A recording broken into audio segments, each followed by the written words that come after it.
Now, I'm going to break down the story of Ruth for time's sake, but if you ever get a chance to read the book, please do so. It's a beautiful love story that will bless your life. Now, Elimelech and Naomi had two sons. They're from Judea, Bethlehem. They moved to Moab. Now, when Elimelech moves his family to Moab, he dies.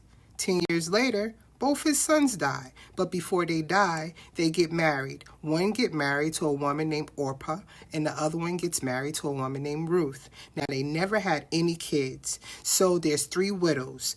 Now, Naomi, the mother, she gets word that God is blessing the crops in Judea, so she decides she's going to go home. She says to her 2 daughter-in-laws, hey, go back to your homeland, get married, have children, and just start your life over.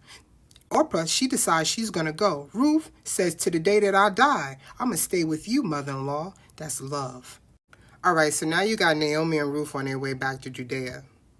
When she gets back to Judea, she gets an overwhelming welcome. Naomi, people are happy to see her.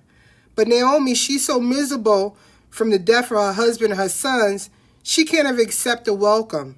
She's like, oh, no, call me Mara. I'm bitter because God has taken my husband and my sons. But you know what? The virtuousness in Ruth, she couldn't even sit there and wallow in that misery with her mother-in-law. She's so virtuous and she got so much energy. It's so contagious to me. She goes and she's like, look, Ma, I'm going to go out there in the fields and I'm going to pick up the straps that they leave behind and I'm going to bring that back. And that's what we're going to eat off of until we can get something better. And whenever you push, God will open up doors, because soon as she went out there, Boaz, all those women in the field, do you know he noticed her? Now, Ruth was in there like flint. When Boaz found out she was kinfolk to Elimelech, that girl had a job through the barley season, the wheat season. That girl had a job to the day that she was going to die.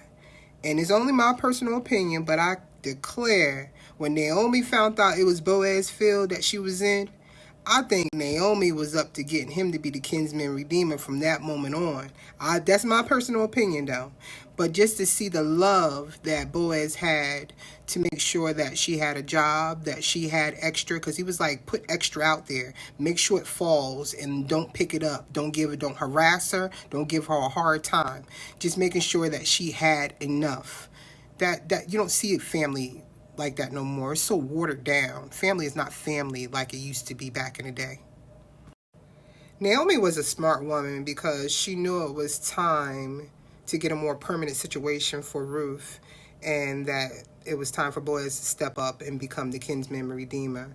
But Boaz was a very smart businessman because he knew that it was another gentleman that was in line, that was a closer kin, that would have to be offered first. And he knew exactly how to handle it, to offer it to him where he would decline it so that he could become the husband.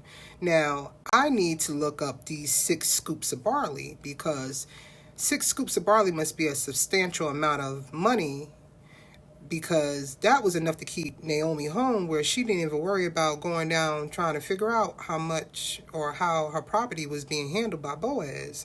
I don't know if I would leave that in the hands of my cousin or a relative to take care of for me. I think I would want to know.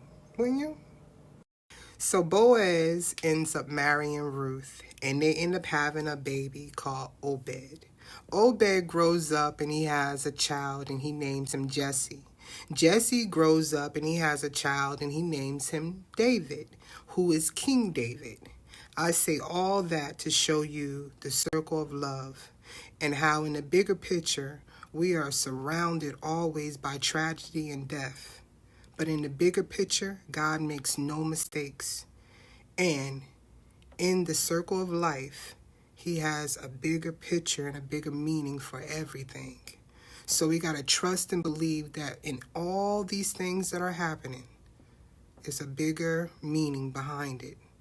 And he's in control. I love you. Stay blessed. Happy Valentine's Day.